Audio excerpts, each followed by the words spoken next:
Endilikda sun'iy intellekt yordamida yaratilgan yangicha qismlarni boshladik. Qiyomat kuni.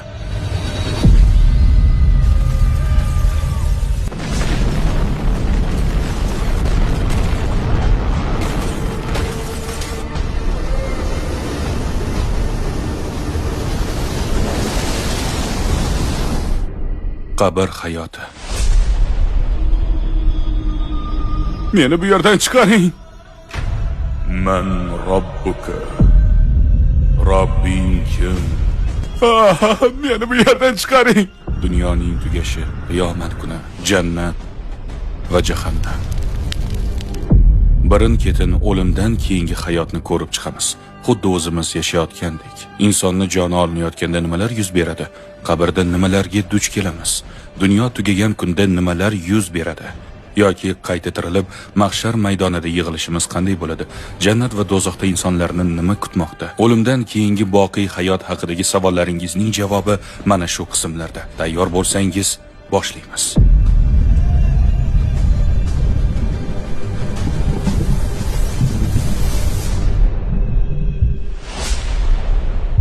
O'lim vaqti. Umringiz davomida qochib yurgan kuningiz nihoyat keldi. Kelishini tasavvur ham qilmagan kuningizda uyg'ondingiz. O'lim farishtasi siz tomon kelmoqda.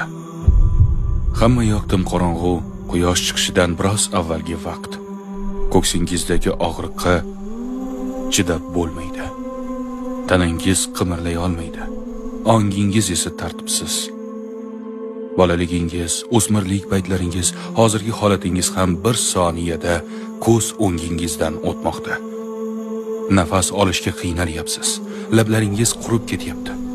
Tomog'ingizga nimadir tiqilgandek tuyuladi. Menga nima bo'lyapti? Qo'rqyapsiz, dahshatdasiz. Nima bo'layotganini tushuna olmayapsiz. To'satdan yaqinlaringiz atrofingizda to'planishadi. Ulardan biri qo'lingizni mahkam ushlab olgan, qolganlar esa ko'zlarida yosh bilan haqqingizga duo qilishyapti. Ulardan biri qo'llar qaltirab sizga suv bermoqda. Yuzlarda chuqur qayg'u va umidsizlik yaqqol sezilib turibdi. Undan tashqari vaqt xuddi sekin o'tayotgandek tuyuladi. Ovozlar birdan eshitilmay qoladi. Dunyodan sekingina chiqib ketayotgandeksiz. Oyatda aytilganidek, har bir jon o'lim sharbatini totguvchidir, so'ngra yana bizga qaytarilursiz. Miyangiz xiralashmoqda. Harakatlana olmayapsiz. Halqumingizga tiqilgan nafas butun tanangizni holdan toydiradi. Ana shu paytda xayolingizga keladigan yagona xavotiringiz o'lganimdan keyin nima bo'ladi? Shunda shaytonning eng buyuk fitnasi boshlanadi.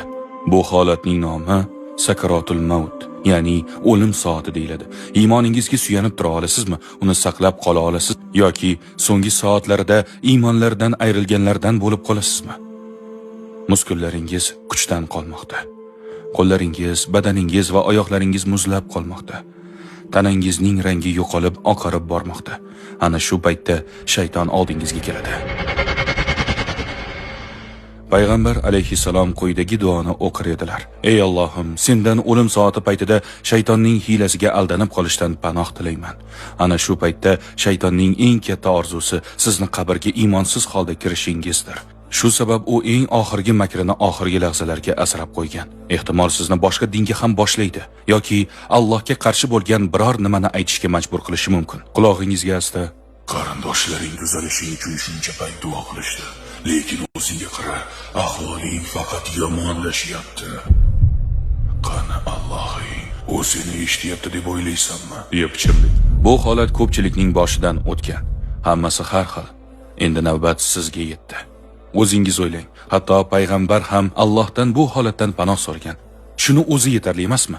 Aslida iymoningiz kuchaygani sari o'lim payti shunchalik kuchli sinovga uchraysiz.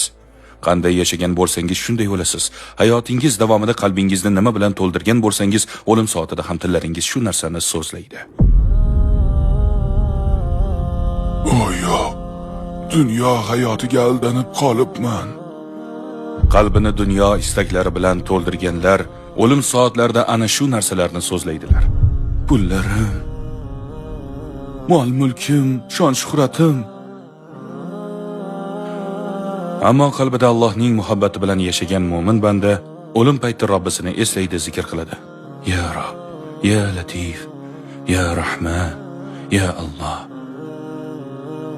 Shunda ham iymonim bor-ku dersiz. Shunday bo'lsa-da iymoningiz qalbingizga chuqur joylashgan bo'lishi hamda o'z tasdig'ini topmoqi lozim. O'ylab ko'ring, qo'limda bir olma bor. Bir o'g'ri uni mendan o'g'irlab olish niyatida. Uni qo'limda ushlab turibman.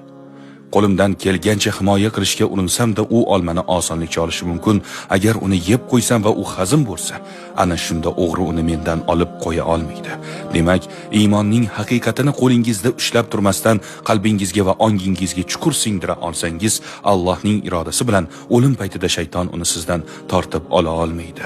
Ammo oxiratga ishonaman desangiz-u, ammo buni aksidek yashasangiz, tilingiz boshqa narsani aytsa-yu, amalingiz boshqa narsani ko'rsatsa, demak, o'zingizni so'roq qilish vaqti yetibdi. Gap oxiratda yutish yoki yutqazish haqida bormoqda. Siz esa bunga jiddiy qaramayapsiz. O'lim soati oxirida yana nima bo'ladi? Oyatda shunday deyiladi: Albatta Robbimiz Alloh degan. So'ngra mustaqim bo'lganlarning ustlaridan farishtalar, qo'rqmanglar, mahzun ham bo'lmanglar, o'zingizga va'da qilingan jannat xushxabarini qabul qilinglar. Iymoni komil bo'lgan mo'minning oldiga chiroyli yuzli farishtalar kelishadi. Kiyimlari oppoq bo'lib, yoqimli ifor kelib turadi. Ammo iymonsiz yashaganlar uchun bu onlar azob uqubatlidir. Ular rad etib kelgan narsalarga duch keladilar. Yo'q, iltimos, menga yaqinlashmang. Kerak emas. Ishonaman, Allohga ishonaman. Iltimos, yana bir imkon bering. Do'stlarim qayerda? Oshnalarim qayerda? Meni saqlab qolguvchi bormi? U uchun haqiqiy qo'rquv endi boshlanmoqda.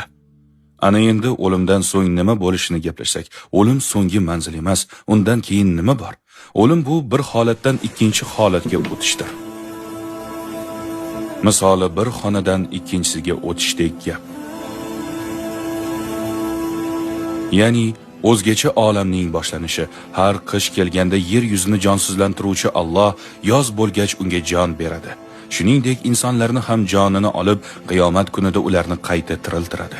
Boqiy hayotdan avvalgi holatimiz esa barzax hayoti, ya'ni qabr hayoti deb ataladi. Payg'ambarimiz alayhissalom aytadilar: qabr yo jannat bog'chalaridan bir bog'cha yoki do'zax chuqurlaridan bir chuqurdir.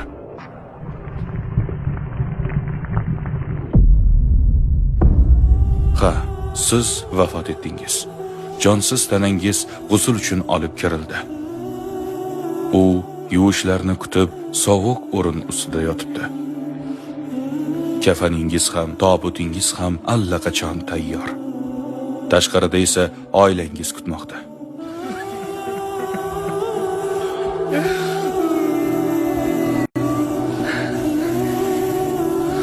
Onangiz, otangiz, ukalaringiz, ayolingiz, farzandlaringiz yig'layverib ko'zlari ishib ketgan. Zo'rg'a gapirishmoqda. Hozir tobutingizni yelkalarida ko'tarib olib ketishadi. Masjid hovlisiga olib kirishadi.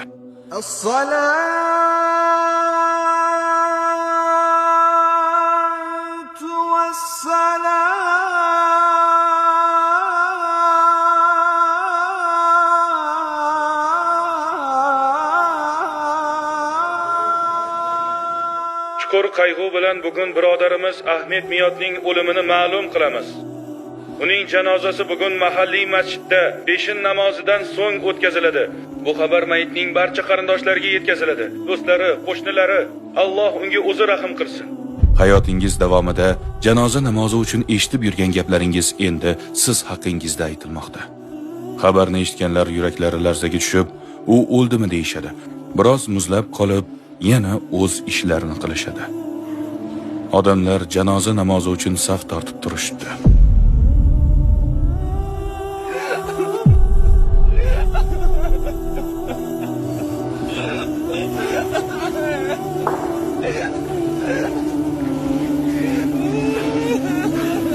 O'g'lim. So'ngra tobutingiz ko'tarildi. Qabringiz tomon olib ketilmoqda. Qabr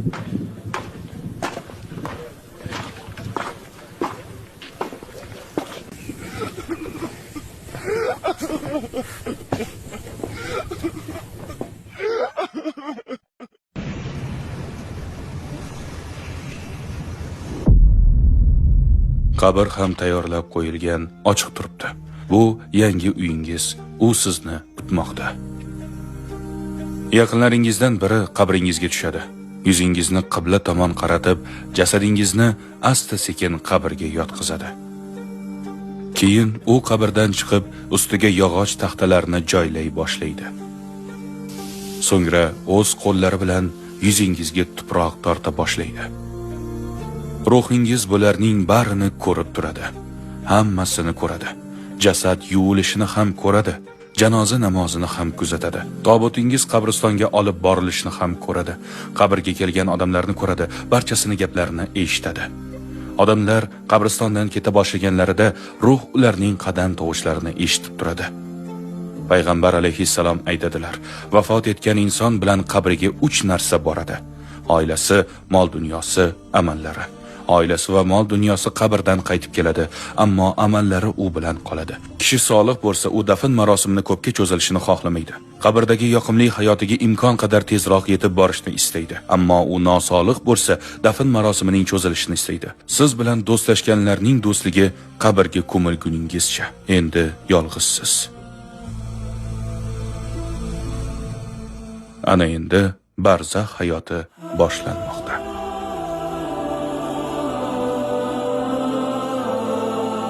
Barzax hayoti alohida bir olam. Hozirgi hayot va keyingi hayot o'rtasidagi dunyo, uning boshlanishi o'lib, yakuni esa qayta tirilish, xuddi oxirat kunidan avvalgi kutish zalidek.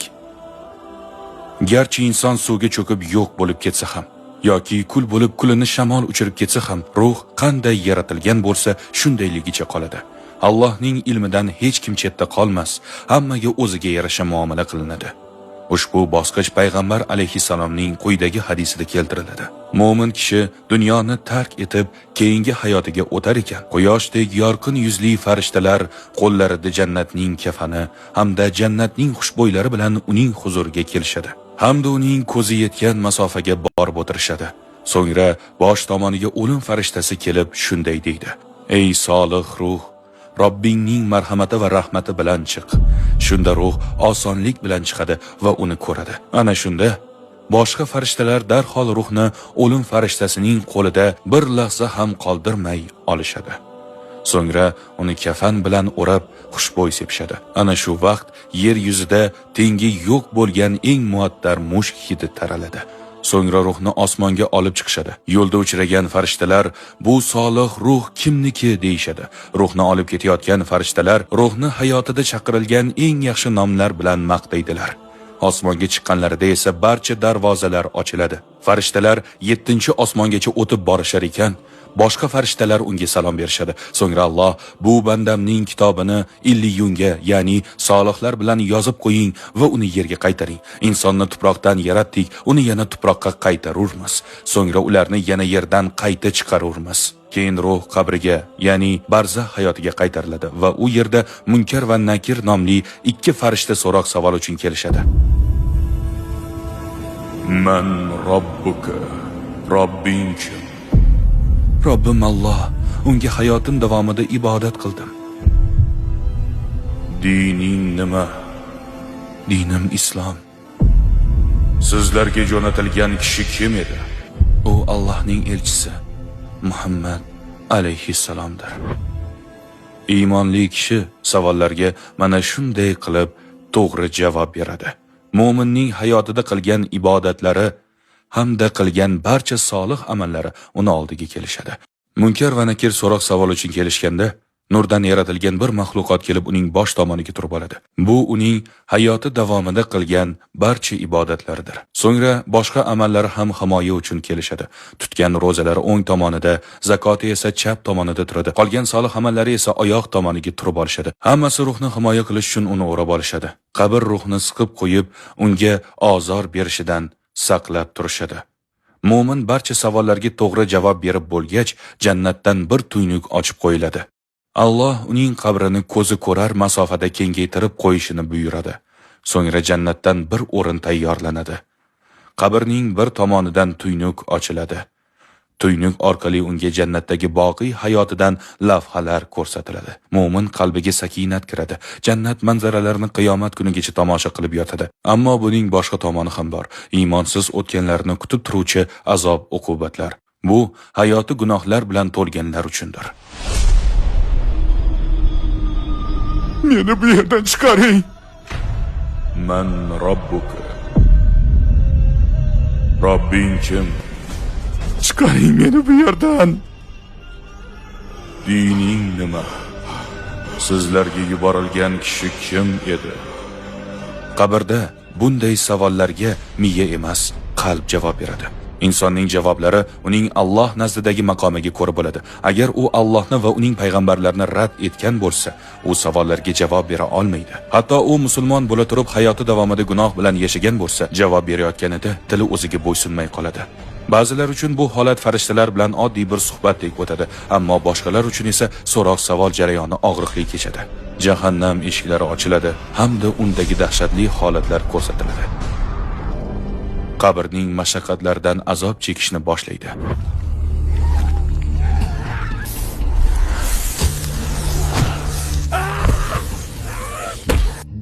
Olov tafti va jahannam hidi kelib turadi.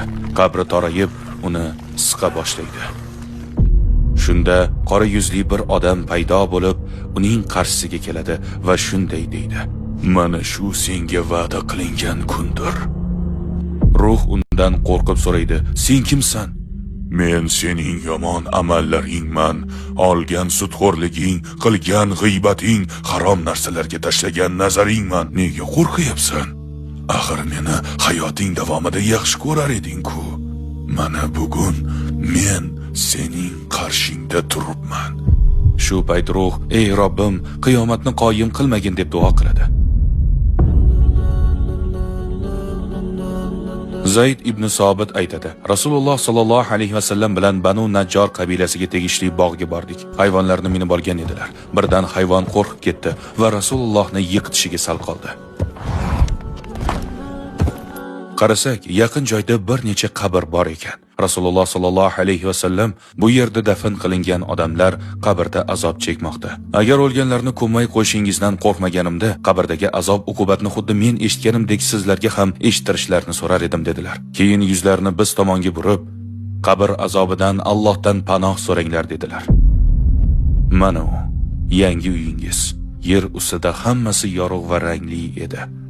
Ammo bu yerda hamma yoq qorong'u, hammasi shunchalik tez tugadi. To'g'rimi? Siz yoki ey Alloh, aynan bir imkon ber, va'da beraman, hammasini to'g'rilayman dersiz. Axir Alloh sizga hayotingizning har lahzasida sanoqsiz imkoniyat bergan edi-ku. Yoki barcha hamd va sano Allohga bo'lsin deysiz. Chunki hayotingiz davomida oxiratingizga zarar beruvchi ish qilmagansiz. Haromdan uzoq turgansiz, majburiyatlaringizni ado qilgansiz, dunyodagi vazifalaringizni nihoyasiga yetkazgansiz. Endi mukofotni olish uchun yo'lga tushdingiz. Qabr esa sizning ilk bekatingizdir. Agar siz ushbu videoni ko'rayotgan bo'lsangiz, demak bunda bir hikmat bor. Alloh o'zi sizni shu yerga boshladi va oxirigacha ko'rishga ilhom berdi. Nega bilasizmi? Chunki u nimanidir o'zgartirishingizni xohlaydi. Xo'sh, bunga javoban Alloh tomon bir qadam bosasizmi? O'zingiz uchun qaror chiqarish vaqti keldi. Ibodat qilmasangiz, shu video sabab ibodatga kirishing. Reklamadan xoli bepul namoz ilovamiz orqali kunlik 5 mahal namozni hayotingizning uzilmas qismiga aylantirishingiz mumkin. Iymoningizni quvvatlash va diniy ilmingizni oshirishni istasangiz, ushbu kanalda siz uchun ko'plab videolar tayyorlaganmiz. Ularni bir tartibda ko'rib chiqishingiz mumkin. Agar Qur'onni arabchada o'qishni bilmasangiz, siz uchun Lam Alif Qur'on nomli ilova tayyorladik. Unda siz tajvidni tez, oson va bepul o'rgana olasiz. Agar Qur'onni chuqur o'rganishni istasangiz, Ko'pgit nomli tafsir ilovamizni yuklab olishingiz mumkin. Unutmang, oldingizga maqsad qo'yishingiz bilan u kichik bo'lsa ham hamma narsa o'zgarishni boshlaydi. Xo'sh, endi nima bo'ladi? Qabrda uzoq kutilganidan so'ng umringizda eshitmagan bir ovoz bilan uyg'onasiz. Bu dunyo ko'rgan eng katta falokatning ovozi bo'ladi. Chunki har bir ruhni tashvishga soluvchi kun yetib keldi. Dunyoning tugashi.